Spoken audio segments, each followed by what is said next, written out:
Saudara-saudara yang kasih dalam Tuhan, kita sudah memuji-muji nama Tuhan bahwa Tuhan itu tidak pernah gagal. Tuhan itu ajaib, selalu rencananya itu mesti terjadi. Saudara menghayati hal ini, saudara yakin hal ini, saya kira saudara juga sudah tahu hal ini, betul kan? Tapi mengapa masalahnya sekarang, mengapa banyak orang Kristen mengalami kegagalan demi kegagalan? Banyak orang Kristen yang kecewa. Kenapa saudara? Karena mereka tidak mengerti jalan pikirannya Tuhan. Maka dari itu kita harus belajar akan firman daripada Tuhan, supaya kita dapat mengenal dan bukan hanya sekedar mendengar, tetapi mengalami. Sebab banyak orang Kristen cuma senangnya itu dengar, tapi tidak ngalami. Sebab bukan hal yang gampang, saudara. Kalau saudara tidak menghayati, saudara tidak masuk di dalam mengalami. Kita lihat coba, salah satu kita belajar dari dirinya Tuhan Yesus.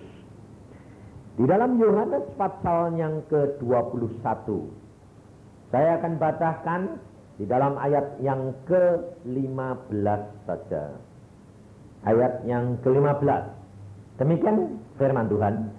Sesudah sarapan, Yesus berkata kepada Simon Petrus, "Simon, anak Yohanes, apakah engkau mengasihi aku lebih daripada mereka ini?"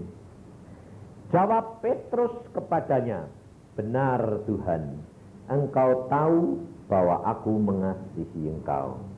Kata Yesus kepadanya, "Gembalakanlah domba-dombaku." Saudara, sekarang kita perhatikan, Tuhan Yesus menanyakan kata-kata ini kepada Petrus, "Simon, adakah engkau mengasihi aku lebih daripada orang-orang ini?" Artinya, lebih daripada murid-murid yang lain. Nah, jawaban Simon Petrus, dia mengatakan, "Benar Tuhan, engkau tahu bahwa aku mengasihi engkau." Nah, saudara, kapan Tuhan Yesus ini tanya kepada Simon Petrus? Simon Petrus ini dipilih Tuhan dari permulaan, dia milih murid. Simon Petrus ini dipilih oleh Tuhan untuk menjadi pemimpin. Sebab Tuhan Yesus ngomong begini, "Engkau adalah Simon, tapi engkau adalah Petrus. Di atas batu karang ini aku akan mendirikan sidang jemaatku." Jadi Petrus ini di hadapan murid-murid yang lain dipilih oleh Tuhan Yesus sebagai apa? Pemimpin. Nah, Tuhan milih Simon. Sekarang saya tanya, ibu-ibu ini pada waktu engkau memilih pemimpin, yaitu suamimu, ya toh? Suamimu jadi pemimpin pada? Hah? Atau ibunya yang mimpin? Hah? Loh, kalau ditanya, suami itu mimpin atau yang dipimpin? Mimpin toh? Mimpin toh? Nah, sekarang pada waktu ibu-ibu ini pilih suami sebagai pemimpin, kamu menanyakan kepada suamimu, "Apakah engkau cintaku, mengasihi aku?" Permulaan atau akhir? Hah? Permulaan loh. Nah, lalu jawab suamimu, pemimpinmu apa? "Oh, tidak, aku cinta ya tidak bakal mau mbak gue." Betul kan? Betul enggak? Makanya pantesan kamu kecewa. Ayo, jujur. Siapa di antara kamu yang tidak pernah, bukan kecewa terus loh, tidak pernah kecewa terhadap suaminya? Kecewanya gini, "Tak kira gini, kok gini." Betul tak? Betul tak? Pernah tak? Pernah semua tak? Nah, kenapa saudara? Kita belajar. Tuhan Yesus memilih Petrus itu sebagai pemimpin. Tapi Tuhan Yesus tidak pernah dari permulaan tanya, Petrus, adakah engkau mengasihi aku? Tidak, tak? Pertanyaan ini yang diajukan oleh Tuhan Yesus kepada Petrus itu pertanyaan yang akhir.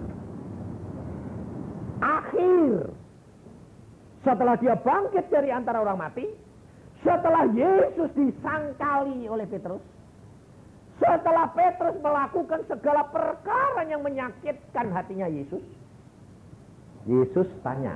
Setelah semua selesai, baru Tuhan Yesus tanya, Petrus, Simon, adakah engkau mengasihi aku? Nah, ini saudara harus belajar cara bertindaknya Yesus, cara berpikirnya Yesus. Itu yang saudara dan saya harus pelajari dan lakukan. Sebab Tuhan Yesus berkata di dalam Yohanes 13, kita lihat Yohanes 13 ayat 12 sampai dengan ayat yang ke-15. Sesudah Yesus membasuh kaki mereka, Yesus mengenakan pakaiannya dan kembali ke tempatnya. Lalu ia berkata kepada mereka, mengertikah kamu apa yang telah kuperbuat kepadamu? Kamu menyebut aku guru dan Tuhan, dan katamu itu tepat. Sebab memang akulah guru dan Tuhan. Jadi jikalau aku membasuh kakimu, aku yang adalah Tuhan dan gurumu, maka kamu pun wajib saling membasuh kakimu. Sebab aku telah memberikan suatu teladan kepada kamu, supaya kamu juga berbuat sama seperti yang telah kuperbuat kepadamu. Tuhan Yesus menghendaki saudara dan saya meniru siapa? Yesus. Dia guru dan Tuhan. Dia baru bertanya kepada Petrus, Simon, adakah engkau mengasihi aku? Setelah dia melakukan bagiannya. Tapi kalau saudara milih pemimpin, belum melakukan bagiannya, sudah tanya, apakah engkau mengasihi aku? Kalau dijawab, kira-kira kalau calon suaminya itu jawabnya bilang apa? Ya lihat saja dulu toh. Kira-kira saudara mau enggak jadi istrinya? Hah? Mau enggak? Enggak mau enggak? Padahal engkau pernah di dalam hatimu, setelah kawin, suamimu ngomong, aku cinta kamu, aku mengasihi kamu. Tapi setelah kejadian kamu bilang apa? Aku tuh terus terang gelo. Kok kawin mbek kuwe? Tapi meskipun tidak diomongke. Kenapa saudara? Karena saudara tidak belajar dari Yesus. Kalau saudara belajar dari Yesus, kau tidak akan mengalami seperti yang engkau alami. Karena apa? Karena Tuhan Yesus, dia tahu persis rencana daripada Bapaknya. Kalau dia memilih Petrus menjadi pemimpin, dia tidak kecewa. Karena dia tahu Petrus itu bakal mesti nyangkal dia. Makanya dia tidak tanya Petrus dari permulaan. Petrus, engkau mengasihi aku? Enggak. Malah Tuhan Yesus itu mengatakan kepada Petrus, menyanjung Petrus. Di atas batu karang yang teguh ini, aku akan mendirikan jemaatku. Wah, Petrus kepalanya gede dah. Nah? Tapi apa yang saudara lakukan? Suami istri itu kerap kali apa? Sudah memilih pemimpin, suami sudah memilih istri sebagai penolong. Ya dah? Suami-suami ini dulu pada waktu memilih istrinya itu sadar enggak kalau istrimu itu penolong? Hah? Sadar tak? Sadar tak? Nah. Sadar tak? Sadar. bahwa istri itu sebagai penolong. Tapi kalau kenyataannya dia mentungi dia, kamu kecewa enggak? Sama, kecewa, pasti kecewa. Kenapa saudara? Karena saudara tidak menyadari bahwa kalau saudara dan saya sudah memilih, saudara harus tahu bahwa setiap manusia itu punya kelemahan, betul enggak? Tidak ada yang super itu, tidak ada kecuali Yesus. Kalau Yesus yang maha tahu, dia Allah sendiri, tapi dia memberi teladan kepada saudara dan saya. Dia memilih Petrus, dia katakan, dia sanjung Petrus, dia hormati Petrus. Di atas batu karang ini aku akan mendirikan jemaatku. Wah, Petrus selalu di dalam tingkah lakunya sehari-hari, dia selalu memimpin. Saudara baca, selalu kalau berjalan Petrus mesti di depan. Makanya sampai Tuhan membuat mujizat, Petrus gak arti. Karena apa? Selalu minggir. Wah, selalu di depan. Tapi Tuhan tidak pernah menegur Petrus. Sampai pada saatnya. Sampai pada saatnya Petrus harus menghadapi satu kenyataan. Bahwa apa yang dirasakan itu bukan yang sebenarnya. Dia diangkat jadi pemimpin, tapi belum jadi. Sedang diproses oleh Tuhan. Dan Tuhan tidak pernah menuntut orang yang belum jadi. Tapi saudara, kerap kali menuntut suami, menuntut istri, belum lihat perbuatan tingkah lakunya, sudah dituntut. Katanya ngasihi, katanya cinta. Kok gini? Pantas kamu kecewa loh. Nah, salah siapa? Hah? Salah dewe. Tapi kerap kali lebih kurang ajar lagi. Tuhan, engkau ngasih jodoh modelnya kok kayak gitu. Nggak tambah kurang ajar itu. Hah? Lo milih-milih dewe, sekarang sudah jadi, sing disalahke Tuhan. Nggak kurang ajar. Ini loh saudara. Kita harus belajar dari Tuhan Yesus. Petrus pada waktu dia memimpin terus, Tuhan biarkan. Pada waktu Tuhan Yesus mau naik ke atas kayu salib, Tuhan berkata, sebentar lagi anak manusia akan ditangkap, dianiaya, dibunuh mati. Petrus ngomongnya apa? Jangan Tuhan. Dia tahu kalau Yesus itu Mesias, Yesus itu Allah sendiri. Tapi dia berani negor Tuhan nih, kurang ajar enggak? Jangan Tuhan. Tapi Tuhan berkata, setan, kamu satu jerat bagi saya, karena kamu hanya memikirkan keadaan manusia, bukan rencananya Allah. Ini loh saudara. Kalau saudara dan saya tidak belajar dari Yesus, maka engkau pasti akan kecewa. Kuncinya di mana? Kalau kamu mau belajar adalah harus rendah hati. Tanpa kerendahan hati, tidak bakal. Petrus diangkat oleh Tuhan, selalu kepengen jadi pemimpin. Yesus pun ditegur oleh Petrus. Dan Tuhan sekedar cuma mengarahkan, tidak menuntut. Kemudian pada waktu Tuhan Yesus mau naik ke atas kayu salib, Tuhan berkata, Simon, Petrus, malam ini engkau akan menyangkal aku 3 kali. Bukan dicegah, bukan dihalangi, bukan dihindarkan, tapi malah lakukan. Perhatikan saudara. Yang disangkali siapa? Yesus sendiri. Tapi mengapa justru diberitahukan? Karena Petrus belum dapat mengerti. Waktu Tuhan Yesus berkata, Simon, malam ini engkau akan menyangkal aku. Simon bilang apa? Mati pun aku berani, tidak bakal aku nyangkal kamu. Persis seperti janji saudara pada waktu saudara jatuh cinta semua gitu dah. Persis gitu dah. Persis gitu dah. Aku cinta. Ya, kalau sedang mabuk. Tapi nanti kalau sedang tidak nyenengke, lalu sudah mulai bandingke, dia kecewa. Lalu ingat bekas pacare. Nah aku kok kali ndek iki, coba aku dulu ambek ini. Waduh, lumayan, dek nenek saya ini kaya ya. Lebih-lebih nyelekit lagi. Wis kadung tak korbani. Kok malah gini? Yang suruh kamu korban itu siapa? Oh ya salahmu dewek, milih-milih dewek. Saudara, kita harus belajar dari Yesus. Sebab Alkitab mengajar saudara dan saya, kalau engkau dan saya menyenangkan hatinya Tuhan, Allah berkata apa? Alkitab berkata apa?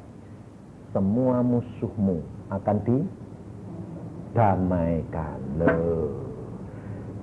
Tapi ini malah suami istri golek musuh. Dicinta malah jadi musuhe. Nah kalau sampai suami istri tidak ada kecocokan tuh, ada ketidakberesan enggak? Hah? Berarti firman Tuhan tidak tergenapi. Salah siapa? Hah? Salah cewek. Itu mesti diperiksa.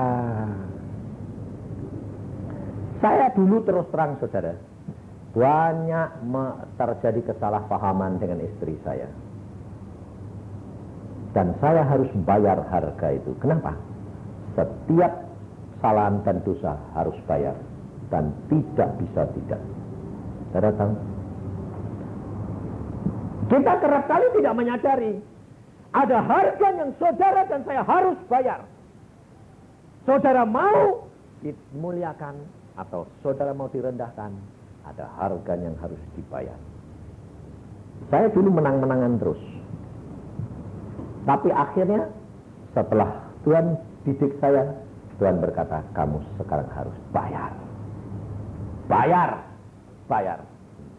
Saya itu dulu sampai sekarang pun tidak pernah minta pijet istri saya. Sebab saya memang keras hati dan merintah terus. Tapi meskipun saya merintah, tapi tidak pernah saya minta pijet. Dan dia sendiri sama saya tidak pernah minta pijet dulu. Karena takut mesti tak sentak. Gitu aja cengeng. Sekarang sidik-sidik yang pijeti. Ini orangnya di sini, jadi saya kalau ngomong ya terang-terangan.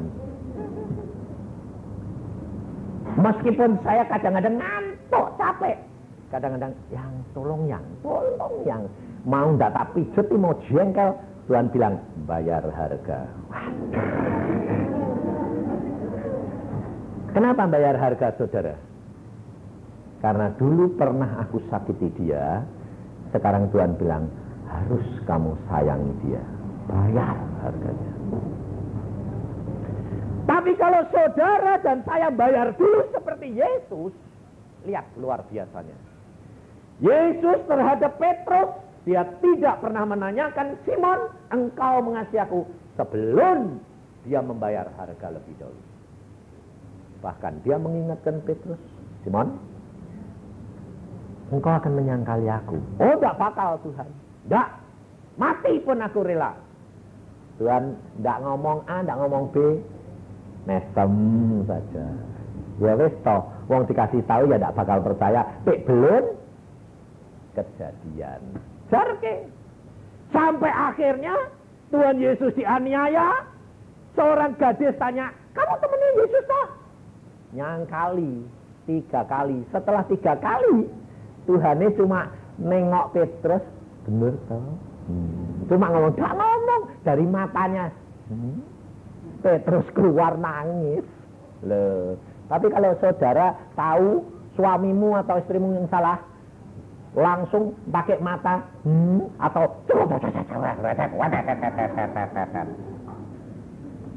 terus dibalas. Ini loh, Yesus tidak. Yesus bayar karena Yesus tahu itu jalannya untuk membuat Petrus mengasihi dia. Itu jalannya membuat Petrus menjadi alat yang berani mati, yang mengasihi Yesus sampai dia disalib seperti Yesus. Bahkan dia berkata, aku tidak layak disalib seperti Tuhanku, kepalaku jungkir di bawah. Dan akhirnya Petrus disalib kepalanya di bawah dan dibakar. Petrus mati, mengalami lebih daripada Tuhannya. Kenapa? Karena dia sudah melihat kasihnya Yesus, saudara. Maka pada waktu sudah akhir, Tuhan Yesus dimuliakan. Dan Tuhan berkata apa? Aku akan menarik semua orang menjadi muridku. Meskipun orang yang mengutuk sekalipun, ya dapat diubahkan menjadi berkat. Karena ada harga yang dibayar. Beri kasih ini, beri kasih ini, beri dulu, beri dulu. Ini saudara. Kita tidak usah menuntut. Yang penting kita berikan, kita lakukan. Saya terus terang saudara, ditanya orang, Pak, engkau tuh dulu kan kasar, keras, diktator seenaknya, kok bisa berubah? Kamu tahu rahasianya di mana? Ya di mana, Pak? Baca firman, berdoa, dan ada satu kuncinya. Kasih. Kasihnya siapa? Istri saya itu berdoa senantiasa. Dia tidak berani membantah karena dia tahu kalau saya bantah malah tidak karu-karuan. Dia cuma berlutut di bawah kaki Tuhan dan mintakan ampun. Dan Tuhan akhirnya berkata, Yusa, engkau ini harus jadi berkat. Engkau harus jadi pelaku firman. Engkau harus mengasihi. Lihat istrimu, lihat istrimu. Akhirnya dirubah Tuhan. Dan ini saudara, berikan lebih dahulu, maka kamu akan menerima. Terus terang istriku, kalau saya kadang-kadang ngomong gini, saya kerap kali ngomong gini, yang kok ini kok tidak kayak dulu sih? Kalau dulu kok tidak banyak tuntutan, tidak banyak minta ini, kok tidak ngaret, tidak ini. Kalau dulu saudara, kalau mau pergi jam 10, dia selalu 10 kurang 5 menit sudah siap. Karena apa? Kalau telat tak tinggal. Sekarang, kalau saya bilang, cepat, yang saya bilang, loh kok sekarang kok nakal sih? Lah kan bayar harga. Nah, aku sudah bayar kok, sekarang kok sih bayar aku. Sebab apa? Sampai sekarang akhirnya saya kalau jauh-jauh sudah bilang, aja telat loh, tapi ini gini, ini pelayanan ini, tidak pernah telat, pas. Tapi mesti dari jauh-jauh dielengke. Aku tak tidur sih ya, nanti kurang setengah jam bangunin ya. Kalau dulu dia berani ngomong gitu, sekarang ya jadi ke herder ya. Sebab apa saudara? Sebab sudah ada harga yang sudah dibayar. Saudara dan saya diberikan Roh Kudus di dalam diri kita. Sebagai apa? Penolong. Supaya saudara mengerti saudaramu yang lain, termasuk istri, suami, dan anak-anak. Tetapi kalau engkau mau diubah, kau harus rendah hati. Rela. Katakan, Tuhan, tolong aku mengerti dia. Apa yang aku harus lakukan? Memang untuk seperti Yesus, ada harga yang saudara dan saya bayar. Dan itu tidak enak dan sakit. Tetapi upah yang kamu terima, kemuliaan, dan kamu akan ditinggikan. Kita kerap kali kepengen disanjung, ditinggikan. Tapi kita tidak mau rendah hati, tidak mau menyadari kekurangan yang lain. Karena apa saudara? Karena kita tidak mau belajar akan firman daripada Tuhan.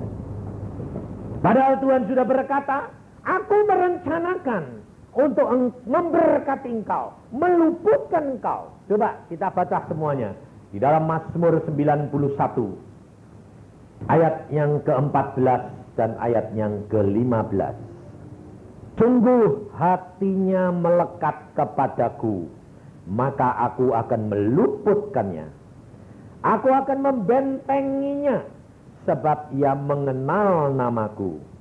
Bila ia berseru kepadaku, aku akan menjawab. Aku akan menyertai dia dalam kesesakan. Aku akan meluputkannya dan memuliakannya. Loh. Luar biasa toh janjinya. Saudara dan saya menghadapi kesesakan, penderitaan. Kenapa? Karena kita mau membayar, melakukan seperti yang Yesus lakukan. Coba bayangin, Yesus guru, muridnya 12, mau makan, mau perjamuan malam.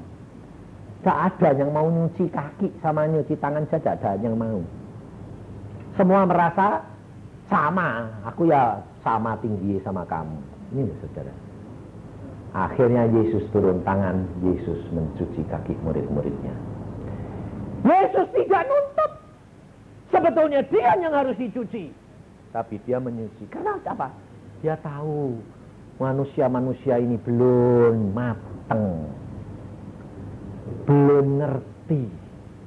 Dan untuk mengerti, untuk jadi mateng, harus ada yang dibakar. Harus ada yang dikorbankan. Dirinya Yesus. Kalau saudara dan saya mau menikmati, harus ada orang yang jadi tumbal. Setiap keluarga, satu orang, Tuhan berkata, yang harus dikorbankan seperti Yesus. Kalau Yesus dikorbankan untuk isi dunia, Tuhan berkata, aku cuma minta satu keluarga, satu orang, untuk sedia dikorbankan seperti Yesus. Tetapi akhirnya dia nanti yang akan dimuliakan. Ini hidup kekristenan, saudara. Ini hidup kekristenan. Supaya kita ini menyadari kekurangan kita, kelebihan kita. Banyak ibu-ibu itu punya kelebihan. Kelebihannya apa? Mimpin. Cerewet. Itu kelebihan, pasti kelebihan. Ya toh? Kelebihan toh? Cerewet kelebihan toh? Mimpin. Harusnya nolong malah mentungi. Itu kelebihan toh? Tuh. Tapi kalau kelebihan ini diterapkan pada posisi yang benar, luar biasa. Sebab orang yang punya kelebihan ini pasti suaminya kurang. Kalau ibunya cerewet, suaminya mesti diem. Nah, tapi kalau cerewet ini, kelebihan ini diterapkan di tempat yang salah, ngomel terus, suaminya tambah diem, stres, stroke, mati. Tapi kalau ini cerewetnya ini diterapkan yang tepat, hebat saudara. Di rumah dia tahu suaminya suka diem, ya wes, jangan rame-rame. Di rem city. Tapi kalau ada tukang pajak, nah ini perlu. Dicereweti ini perlu. Nah, menang dong, dapat hasil. Tempatnya itu harus tepat. Suka tegas, suka memerintah. Suaminya pasti tidak tegas. Jadi di kerjasama, kalau ini diterapkan, Tuhan itu memberikan jodoh, pasti sepasang. Sepasang itu tumbuh sama tutup, pasti ada yang lebih, ada yang kurang. Tumbuh, tutupnya itu meot. Gak pas. Jadi ya pasti ada yang persis. Loh. Kalau suaminya itu tidak pernah bisa ngambil keputusan, mesti istrinya tegas. Tapi istrinya kalau tahu tegas, jangan kurang ajar. Ada istri-istri ngomong sama anaknya gini, memang bapakmu itu tidak pernah tegas. Sembarang bilang mama yang mutusi. Waduh. Aku kalau dengar gitu saya bilang, ini istri perlu dijantur ini Tuhan. Sebab dia itu penolong, dia itu leher, kok dia malah di atas. Kayak orang kepalanya nempel di badan terus lehernya ini dhuwur kantul-kantul. Coba bayangin. Kayak apa itu, model apa itu coba. Nah itu istri-istri itu yang roh Isabelnya gede itu modelnya kayak gitu itu. Hati-hati saudara. Sebab Tuhan itu tidak suka. Tetapi kalau istri yang punya kelebihan menempatkan diri, luar biasa. Sebab saya kenal banyak. Contohnya salah satu adik saya, notaris. Wah tegasnya luar biasa. Tas. Suaminya enggak. Tapi kenapa bisa dipakai Tuhan diberkati? Saya kasih tahu, kamu tegas, suamimu kurang tegas, tapi kalau kamu tidak menempatkan posisimu, hati-hati kamu. Tuhan tidak suka dan berkatmu terhambat. Bagaimana caranya? Kamu cerdik, Tuhan bilang harus cerdik, harus cerdik. Negara Inggris atau negara yang punya raja di Swedia, rajanya itu tetap raja enggak? Pimpinan enggak? Yang melaksanakan pemerintahan siapa? Perdana Menteri. Pimpinan rumah tangga tetap siapa? Suami, itu raja. Pelaksananya siapa? Istri. Jadi jangan sok. Rajanya enggak usah tahu, semua saya. Loh, jangan gitu. Kamu sodorkan kepada raja, Pak, kamu ini enggak bisa tegas. Kamu bilang, Pak, ini ada masalah gini, Pak. Sodorkan. Bapak, suamimu pasti enggak bisa. Nah, terus piye ini, aku bingung. Jangan kamu bilang, ya Bapak yang harus ambil putusan. Itu kurang ajar. Oh, sudah tahu gitu kok dipepet. Ya kamu harusnya gini. Ini ada masalah gini, Pak.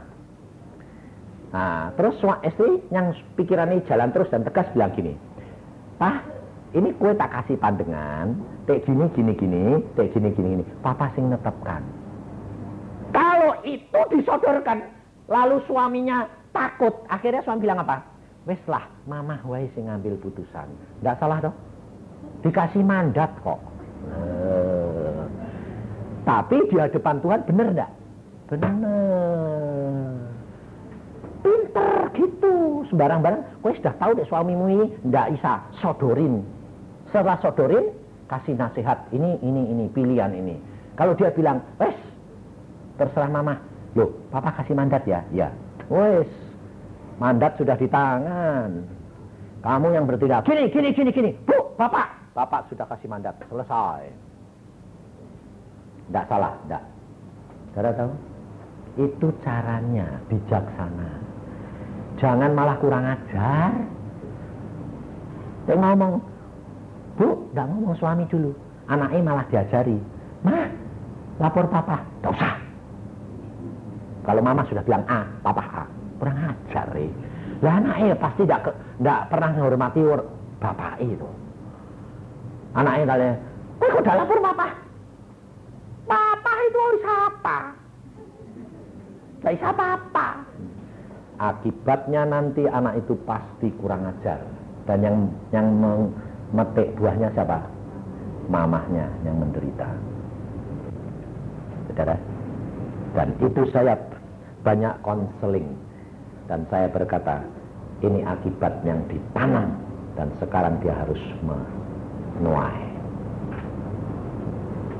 Gak bisa dirubah, Pak. Bayar harganya. Dan kamu yang harus bertobat.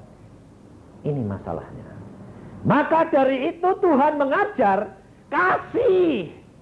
Kasih itu berkorban. Kasih itu membayar harga untuk orang lain. Kalau engkau memberikan, Tuhan akan memuliakan. Tuhan berkata, aku akan meluputkan. Kalau dia berseru kepadaku, aku jawab. Kalau dia masuk di dalam kesesakan, aku meluputkan. Dan aku akan membentengi dia. Dan aku akan memuliakan dia. Ini rahasianya, saudara. Kalau saudara dan saya mau, saudara akan menikmati apa yang Tuhan janjikan. Karena firman-Nya ya dan amin. Dan dia sudah membuktikan. Pada waktu Petrus terakhir ditanya, setelah dia melakukan semua, pada waktu Petrus sudah menyangkal, pada waktu Yesus bangkit kembali, Tuhan Yesus nggak berkata, Petrus, iya toh, kowe nyangkal toh. Nah, kalau ibu-ibu gitu toh, iya dikasih tahu nggak percaya toh, rasain lu.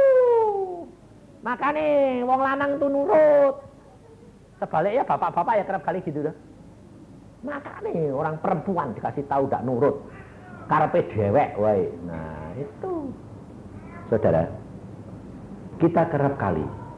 Coba salah satu contoh, ibu-ibu ini kenapa kok kepengen kelihatan langsing? Kenapa kok ibu-ibu ini kepengen kelihatan cik? Untuk siapa? Hah? Untuk suami? Nah ya, alasannya suami. Kalau saya bilang bukan untuk suami. Suami ini malah diporoti duitnya. Tapi untuk dirinya dewek. Untuk dirinya dewek. Contohnya kenapa saudara? Kalau kamu jalan sama suami, kamu mau pergi, kamu kelihatan cik toh? Kamu pergi salon, yang belang-belang ditutupi,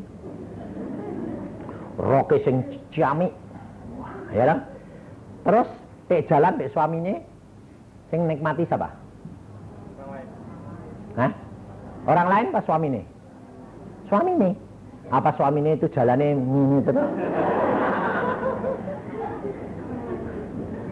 Yang nikmati orang lain, kalau orang lain sing bangga siapa? Suami. Dirimu dewek. Nah. Kenapa suaminya tidak bisa bangga? Saya tanya sekarang. Loh ini saya jujur. Kenapa suaminya tidak bisa bangga? Sebab suaminya itu tahu dalemmu, bosokmu itu tahu. Mbok poles-poles model-model, ayah dipoles-poles. Orang lain kan kelihatan wangi, aku bosoke itu. Sebab demikian sampai rumah copot-copot, modal madil meneh. Daster sing edel-edel, sing bau, sing ayo jujur, betul enggak? Kalau ditanyai, dastermu selek kayak gitu kok. Wong enak kok dipakai. Nek sing anyar itu kresek-kresek, gatel. Jadi suaminya dapetnya apa? Nanti kalau mau pergi malamnya wis di set tembel kayak wedon. Lu kenapa sih kok putih kabeh gitu? Supaya sesuk kenceng. Besok kenceng, suamimu sing delok.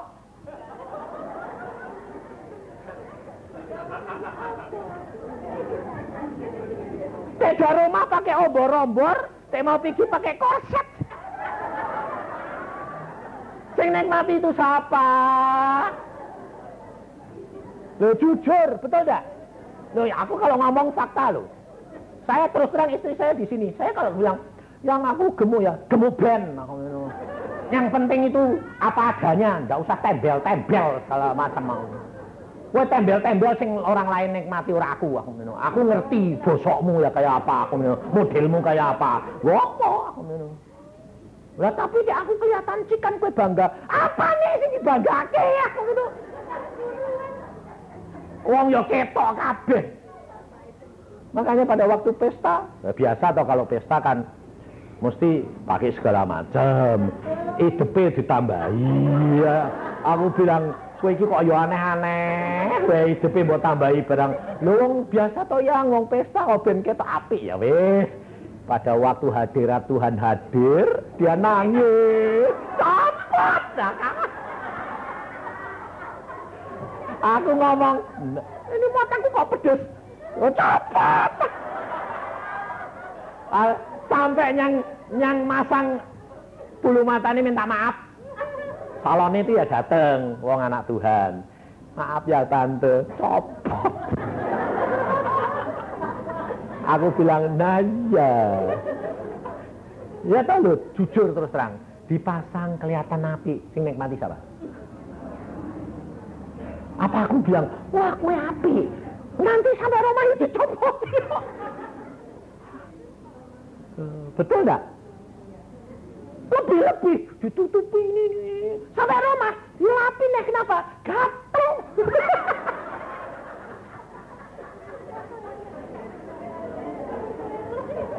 Saudara, hiduplah jujur apa adanya dan nikmati sesuai dengan firman Tuhan. Makanya terus terang saya tidak pernah kecewa sama istri saya. Kenapa? Karena dia yang diberi Tuhan. Aku belum ketemu dia saja Tuhan sudah ngomong, itu loh jodohmu. Aku bilang, Tuhan aku tidak seneng orang model kayak gitu. Tuhan bilang, itu yang paling pas buat kamu. Ya wis nurut, tapi benar saudara. Sampai akhirnya saya berkata, setelah saya alami semua, saya berkata, untung aku nurut Tuhan. Kalau enggak aku sudah kawin cerai. Kenapa? Sebab aku keras hati. Dan engkau mau nurut. Sampai waktunya Tuhan ubah saya. Ini saudara. Saudara boleh tanya. Saya dulu pada waktu pacaran sama dia 13 tahun, tidak pernah saya ngomong saya cinta kamu, tidak pernah.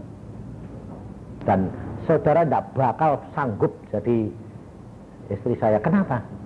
Tidak pernah ngomong. Saya apel-apel, tapi tidak pernah bilang aku cinta, tidak pernah. Sampai akhirnya jatuh waktunya Tuhan bilang, nikah, oke, nikah. Saya tidak gampang, keras hati luar biasa saya. Makanya dia kalau bilang, Mbok kamu seperti itu siang, kenapa? Naik mobil tuh pintu dibukain, gak usah. Apa itu pura-pura. Aku mengasihi engkau, aku benar-benar sayang kamu. Tapi aku tidak bisa pura-pura. Loh, kasih itu kalau tidak diketok kan percuma. Aku bilang, ya betul, memang ada betulnya setelah tua. Saya sadar, ya betul, memang betul. Lalu saya ajari anak-anak saya. Nah, betul, iman tanpa perbuatan itu mati. Betul. Saya bilang betul. Iman tanpa perbuatan itu mati. Akhirnya saya bayar. Sampai pada waktu saya mantul. Saya yang nyopir mobil sendiri, saya bukai pintu istri saya. Wah, ini kemantenku nih. Saya yang betul ke roke, gandeng. Jangan harap kalau dulu. Enggak bakal. Jalan lewat kurang cepet tak gentak dulu. Sekarang jangan cepet-cepet. Ya wis. Saudara, karena apa? Ada harga yang sudah dibayar. Mau enggak bayar? Hah? Enak. Karena hidupmu akan dimuliakan Tuhan. Dan dalam kesesakanmu, kamu diluputkan, dijawab, dibela. Karena Tuhan pembelamu. Tuhan yang mengangkat engkau. Firman Tuhan berkata, kalau engkau meninggikan dirimu, kau akan direndahkan. Saya alami. Kalau engkau merendahkan dirimu, kau akan ditinggikan. Istri saya ngalami. Ini hidup yang Tuhan mau. Amin. Mari kita berdoa. Tuhan, firman-Mu sudah hamba sampaikan. Kalau engkau Tuhan Yesus sudah mau berkorban untuk kami. Sekarang Tuhan Yesus bertanya kepadamu saudara, dan engkau jawab pribadi demi pribadi. Adakah engkau mengasihi aku? Kalau engkau mengasihi Yesus, turutilah teladannya. Jangan menuntut, tapi berikan. Layani, kasihi. Maka engkau akan dibela Tuhan. Karena Tuhan sudah melakukan lebih dahulu. Tuhan sudah memberi contoh. Tuhan sudah menjalankannya untuk engkau dan saya.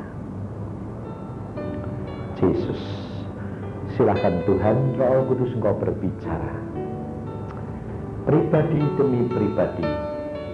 Yesus, alirkan kasih-Mu Tuhan kepada kami semuanya. Karena kami merindukan hal ini. Bukan kebetulan, tapi apa yang Tuhan mau. Yesus.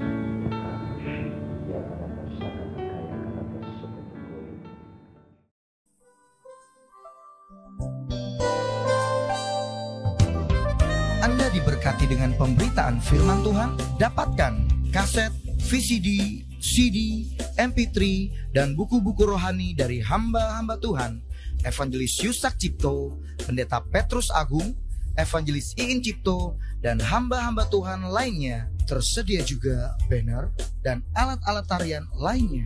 Hanya di toko buku Bless to Bless. Bless to Bless. Press to play.